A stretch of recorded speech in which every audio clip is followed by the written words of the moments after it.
school student, second paragraph pa lang. I-general to specific paragraph. Nag-start kasi kayo sa first paragraph, psychological pricing. Third paragraph, psychological pricing. Tapos biglang may pumagitna sa kanila na senior high school. Hindi siya naka-arrange. Tapos biglang fourth paragraph, senior high school na naman yung binabanggit. Pinag-hiwalayin nyo sila. Psychological pricing, senior high school students, psychological pricing, senior high school students. O ba't pinag-hiwalayin nyo? Kaya isa na naman yung sinasabi nila. Tapos, anong age range ang sakop ng study? Age. Hindi ka rin particular sa age. Hindi po. Basta senior high school. Kasi, ano sa short?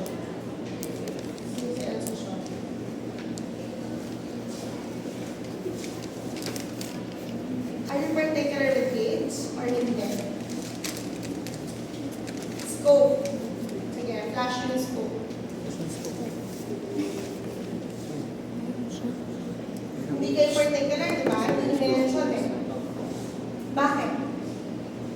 Ba't dapat senior high school lang?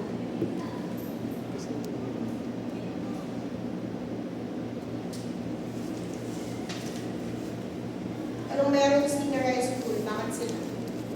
Kasi sa binention nyo kanina sa background.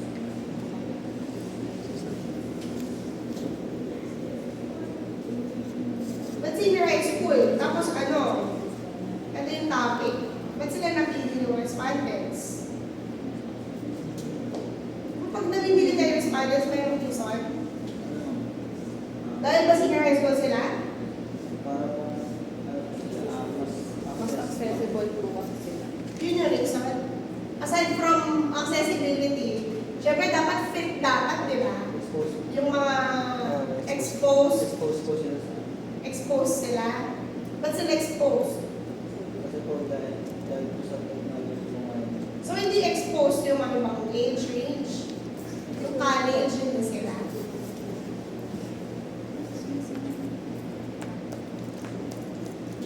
Are you sure na yung reason nyo kaya senior high school dahil exposed? Kasi hindi naman yung sinasabi ng background of the study nyo. Ano bang yung mga senior high school students sila more on active than senior school sila? Active. Saan yung sinabi yun?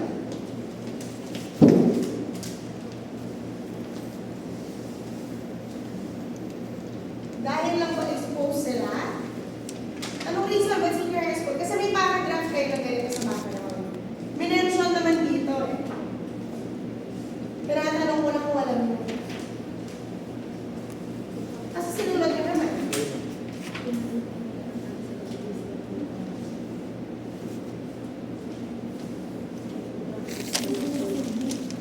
Hindi nga background of the slide.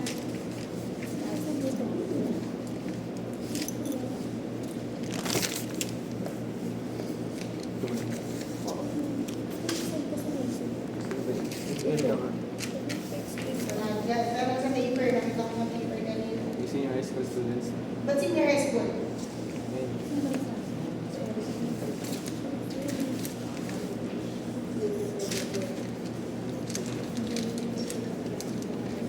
Yung second paragraph din may the exposure. Pero aside from that, meron pang reason din.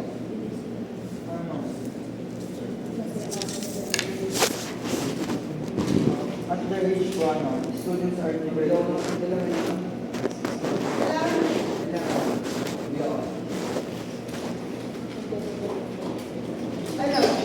students who are developing learning habits and learning how to manage their allowance. Because of their what? Of their age. Hindi ba particular sa age? Tapos sabi mo lang, ganyan kasi at their age. Sabi mo. Tama? O, students are developing spending habits. Tapos sabi niya, however, sabi pa ng background of the study nyo, they may also be prone to impulse buying. Kaya senior high school kasi, prone to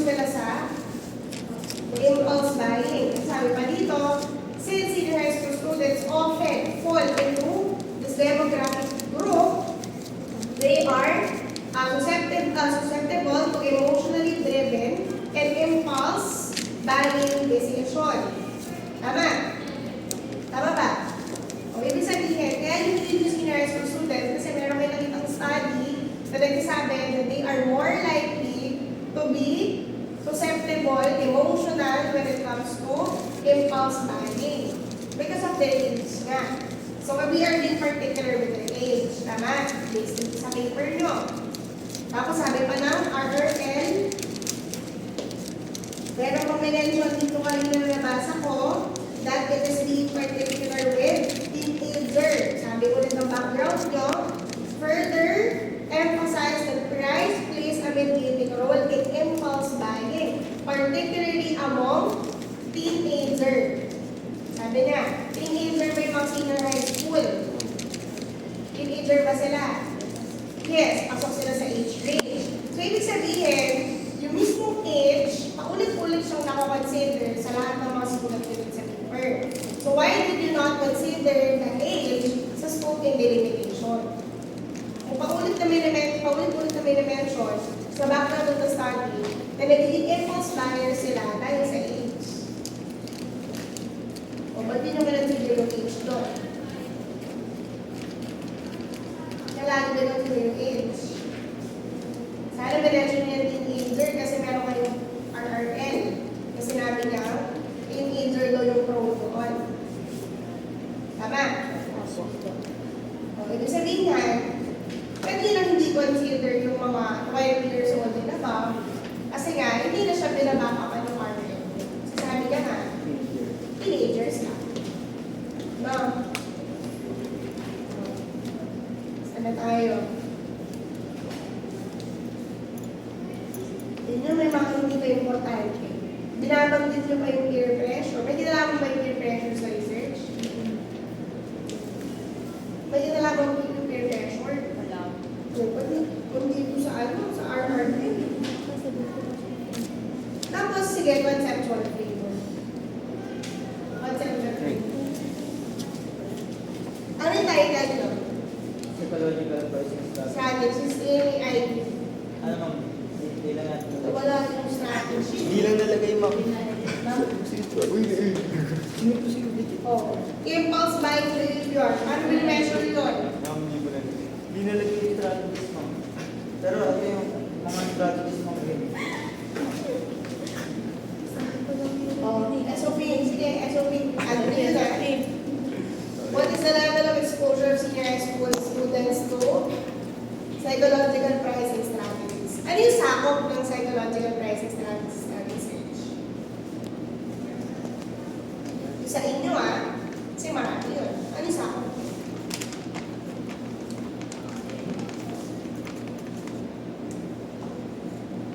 Hanapin yung level ng exposure. Ng alin?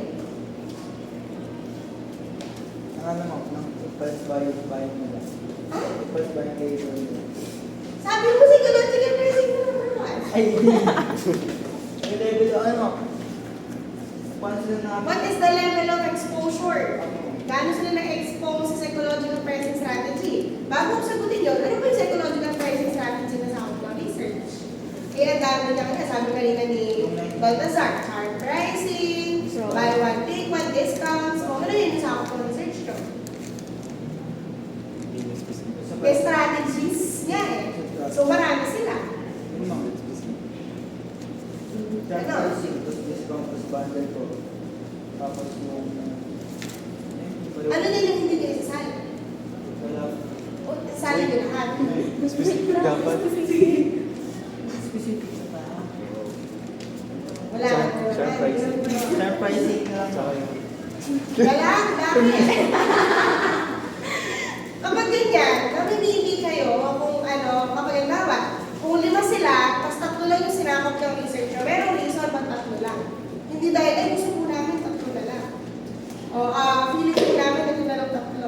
Kailangan na, merong RRL na mag-back up. But yung out of 5, ba't 3 lang yung sinakop ng mga researchers? Kasi pwedeng may RRL nun na mag-back up doon 5, meron tatlong common. Yung tatlong common nun, yun lang yung sakop ng research. Yun magiging basis nyo. Ba't tatlo lang yung sinakop ng strategies? Ganon din yung gagawin nyo dito sa research nyo. I-add nyo sa RL, ano ba yung mga most common na psychological pricing strategy na nakuhook yung mga senior high school students. May RL dapat yun. Para pagdating natin dyan sa SOP, sa conceptual framework, yun dun yung ibubulit nyo. Ah, paganda. Kung kasali sa chart pricing, nandun sa chart pricing. Andun yung mga promos, nandun siya. Ilalagay nyo siya, no? Kasi nga, particular kayo dapat, specific kayo dapat. Nakuha niya. Oh, next, what is the effect of psychological pricing strategy on the... Paano yung effect? Paano mo na-measure yung effect? Anong effect? Sinasabi dito? Na-measure yung effect? Anong effect? Sige nga, di ba sinasagot yung mga question sa SOP? Halimbawa, imagine natin nasa results and discussion na tayo. Anong susulat ko sa results and discussion mo po sa effects? Yung sa ano, yung impulse buying behavior ng Ano nga? Ano yung data na lilito ko?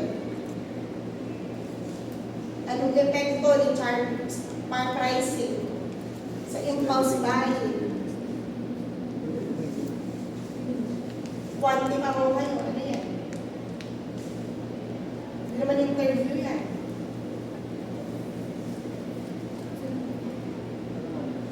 kung anong klase po sila ng impulse buyer. Ay, hindi naman yun kasi sabi nila. Effect nga eh. O, halimbawa, ako respondent ako. O, anong epekto daw ni charm pricing sa buying behavior ko? O, ano nga kung sige nga, ano para kung sagutin yun?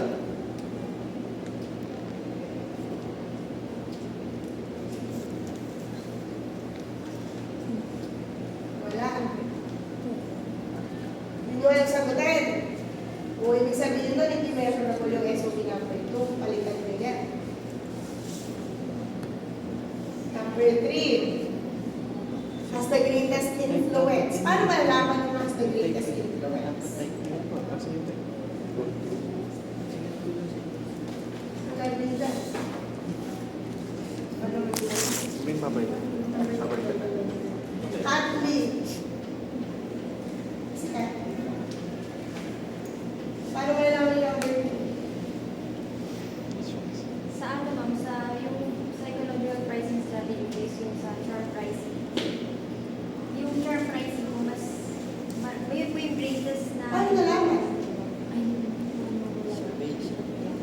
Tapos na nga yung Survey. ano ma'am, survey? Oo nga. Paano nyo gagawin? Paano malalaman kung has the greatest influence?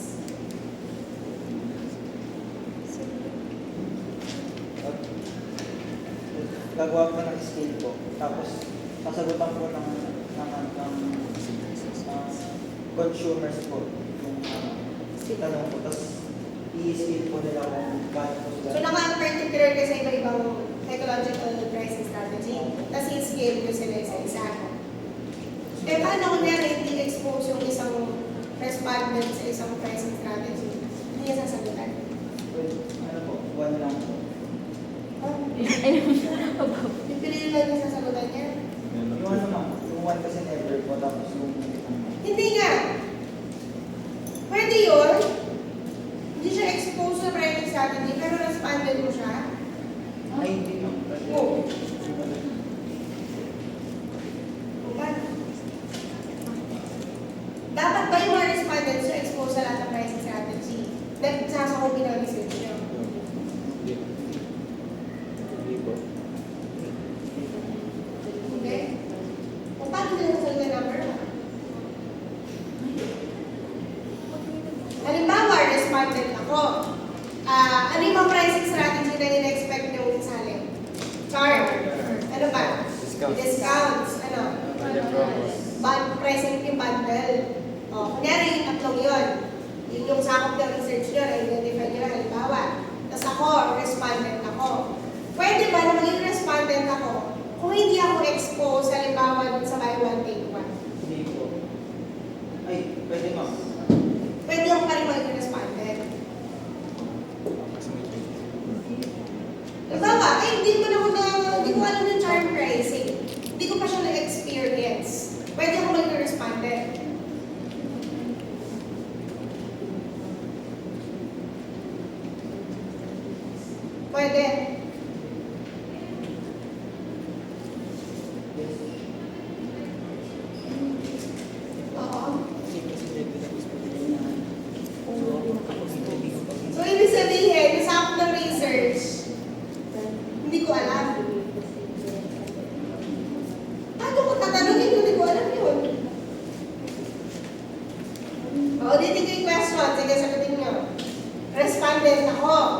sakop ng research nyo, psychological pricing strategies. Yung sakop daw, sa chart, yung bundle, saka yung discounts. O, yun yung tatlo daw, nakasali sa research.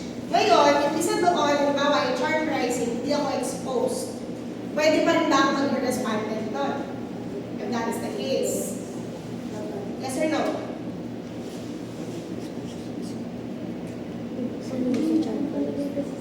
Ano?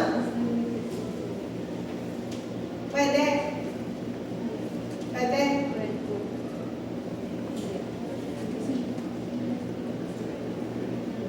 Pwede ba yun? Hindi po. Bakit? Kasi po nakalagay po dun sa question namin, kung ano po yung greatest influence. So, paano po namin ma-figure out kung hindi po exposed lahat? Kung hindi po ako exposed mismo dun sa tatlo na yun. Saka una-una, yung number one question, ano? What is the level of exposure of senior high school students sa psychological pricing strategy? Ibig sabihin, ito pala sa number one, may mga hindi na applicable sa akin. Hindi nyo ma-identify yung level of exposure ko kasi hindi ako na-expose. So, ibig sabihin dapat, ang scope and delimitation yun yan, naka-indicate yun. Yung magiging respondents nyo, dapat expose sila dun sa mga psychological pricing strategy. Pag hindi sila exposed, ibig sabihin hindi sila qualified na magiging respondents. O for example, tatanungin kita, ngayon, magre-research naman ako, ikaw naman yung respondents, o kayo yung respondents ko. Ang participant, quality yung research ko. Halimbawa, experiences, okay, of grade 12 students in the Mount Pinatubo eruption. Pwede ko kayo maging participant. Bakit? Hindi nyo naman experience. Tama ba? Ganun din dyan. Paano nyo tatanungin yung level of exposure nila? Kung hindi naman din nila na-experience yung mismo psychological pricing strategy. So, dapat yan, nandun din sa scope and delimitation mo, tapos i-translate mo siya. Para rin masagot mo si number 3. Paano nyo malaman yung greatest influence kung hindi ka nila experience o ilan? Then, oh yan. Tapos, so far yun lang.